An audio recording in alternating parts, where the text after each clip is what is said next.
Hello guys, how you guys doing today? It is Suba here, and I kind of wanted to go over the items and the item sets and badges in the game currently in Figure Fantasy.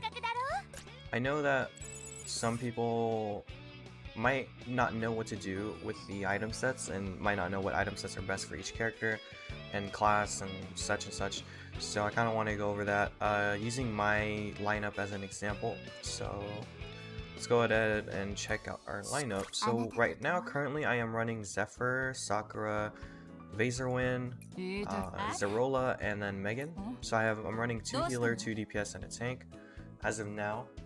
And basically, there are I think about 7 to 8 item sets that you're gonna be getting throughout the game. So if we go ahead and check these out, so we have the health and defense set for 2 of them. We also have the attack set. We also have the crit set. And then there's also going to be this one right here, which is the restoration and shield effect, and that's only 5 so far. There also is going to be an energy reset one, and then there's also going to be a basic attack one. Those are the only ones that I know of so far that are in the game, and only ones that have gone. So let's go over some of the ones that are on my team right now. So here we have Zephyr. So Zephyr is a healer, and how healing works is that your healing is amplified based off your max HP. So the higher Zephyr's HP is, the more healing she's going to give to everybody. I'm not sure about the percentage exactly, but just know that the higher HP, the more healing. So that's why I am running 2 health sets on her. So as you can see, for the health set, it's going to require 2 pieces. So each character is granted 6 empty slots for their parts, and you're able to basically mix and match each of these parts to specific sets. So as you can see, you only need 2 health sets, so I'm running 2 of those. So it means that it's occupying 4 different slots, and then I have the defense set. The defense set also occupies 2 slots. And it's going to be plus 15% defense, and then for the HP, it's going to increase your max health by 10%. So these are going to be really good for Zephyr, because she's getting 20% bonus HP, which means she's also giving a bonus to her healing. And I run the defense set on her because because I am only running 1 tank, there are going to be some moments in battles where you need to have Zephyr soak up some of the damage. So that's why I run defense on her, so she can survive longer. And I kind of run the same thing for Sakura. She runs defense and health, but I have her more on defense, mainly because I usually line her up right behind Zephyr. So if Zephyr goes down, she's taking some of that damage as well. And then also for the badges, I want to talk about the badges for healers. I think the ideal badge you'd want to go is the Divine Blessing. So Divine Blessing is going to boost your healing and shielding by 8%. So not only is she getting boosted healing because of her max HP, she's also boosting her base healing by 8% with the Divine Blessing.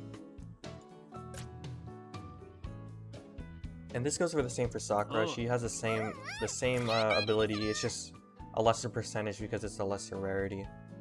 So the way it works is you have tiers for your badges and items. These, I believe, are the lower tiers right before you get into the higher tiers. So they kind of work the same way with your characters. So kind of think of them as base 5 stars or 4 stars. And as you upgrade them, as the higher you go on the Nightmare Road, you are getting higher tiers. So for example, if we go to Nightmare real quick, or sorry, Final Battle. Oh, sorry, if we go to Big 3, that's the one. So if we go to Big 3 and we look at tier 11, which is when you start getting the rare drops, they're gonna have a different border, similar to 4 stars when you get them to 4.5 star. So, and then if you see 10, you just have the base 4-star ones. So there are different tiers, and the higher you go on the Big 3, the rarer and the stronger these items get.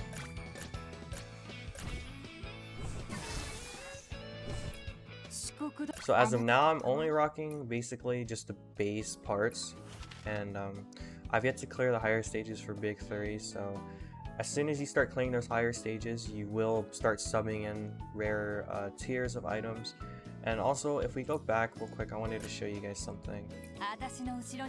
So the way the Big 3 works is Tenma, Let's Red, and Galatea they each give you specific sets. So if we look at Let's Red, they're gonna give you the defense and the ultimate set. So so if you need to focus on these sets, you're gonna want to run Let's Red Big 3. And then if we look at Tenma, they're gonna give you attack and then the heal set. So if you need these, you would run Tenma. And then for Galatea, they're gonna give you health and critical. So if you want to run those ones, you'd have to run Galatea. So just keep those in mind when you're looking for specific item sets for your characters. This is how you'd know what to go and where to run those battles. So we already talked about the two healers. They're mainly running HP, ideally HP, and then Divine Blessing badges. But I also wanted to talk about the DPSs. So our DPSs are obviously going to run attack sets and crit sets. And then the badges are pretty important too, because certain badges are better on certain characters. So here I am running the Valiant attack for Vaserwind. So her basic attacks deal 30% chance to deal extra damage equal to 80% attack. The reason I'm running this on Vaserwind is because she actually takes quite a bit to get her ulti off, so she is autoing more than she is ulting in damage. So this is why I run this on her. There are also some substitutes that are not bad as well. There is the power bonus, which is going to boost damage by 3%. There are going to be higher tiers. I think the higher tier of this one for the base is going to boost it by 5%. I'm running that on Zerola. But basically for the sets, you're going to want to run the attack set and the crit set for your DPS, your range DPS. So here for Vaserwind, I'm running the attack set, which is actually going to require 4 slots. So if we look, it's going to require 4 out of 4, and it's going to give you an attack boost of 20%, which is a lot of damage. So if we were to remove this, let's actually put it back on, hold on. Let's look at her damage right now is sitting almost around 6,000. If we remove this, go ahead and remove all of these attack pieces, her damage drops almost 1,600. So this boost is very, very good for her. And we're also running the crit set. So the crit set is really nice, and it works really well with her ult. The crit set is going to give you 10% crit rate, and it's also you only need 2 slots. So it works really well with a range DPS because you're running 4 attack for the attack set, and then you're running 2 of the crit set. So it works perfectly. And if you see her ult, so here her ult, it boosts damage by 10%, and then attacks against enemies that are frosted deal extra frost damage. So if she is casting at least more than once, she's doing amplified damage. And with the extra crit chance,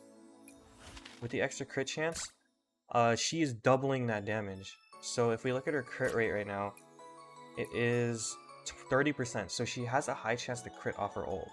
So Vaserwind with this set is really good, mainly because her ult attacks all enemies and her basic attacks are just really strong.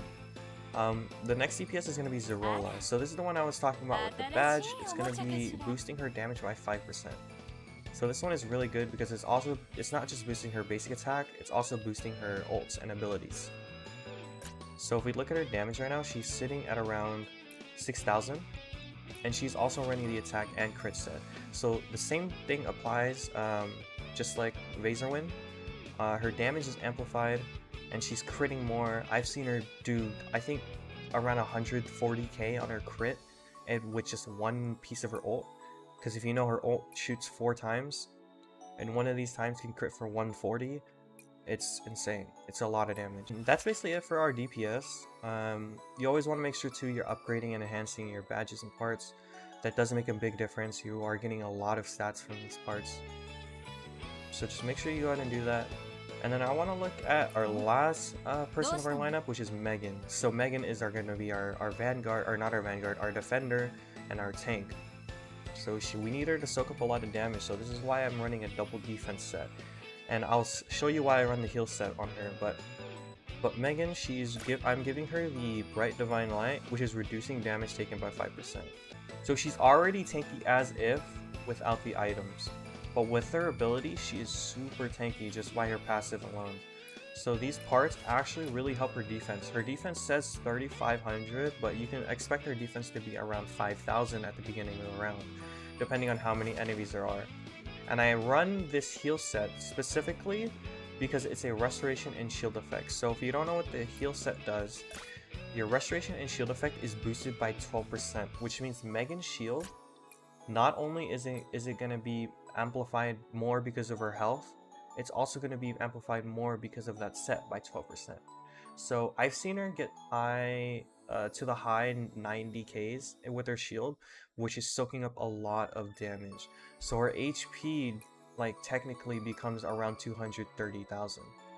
So she's able to tank a lot, and she's also reducing that damage because of her defense. Her defense becomes really high at the beginning of the round. So this is why I run the restoration and shield effect. But ideally, you'd want to run the defense set, because if you can't run the heal set, the defense set works just as well. Some good substitutes if you don't have enough of her the defense set is the health set. Boosting her health will also scale off her shield, so that's good as well. There are specific other specific sets that you would run for other people. Like, I don't run any vanguards, so for example, I have this dodge chance set or badge, which is really good for Yoko, or pretty much any vanguard, because vanguards have a higher, or they have a chance to dodge and heal off the dodge, so they're really good for vanguards. And then you have the accuracy bonus, which is really good for range DPS, which means they do a lot more damage because they're not missing. And then you have this one, Azure Realm, which restores health equal to 300% attack when unleashing the ultimate. These are also good for vanguards.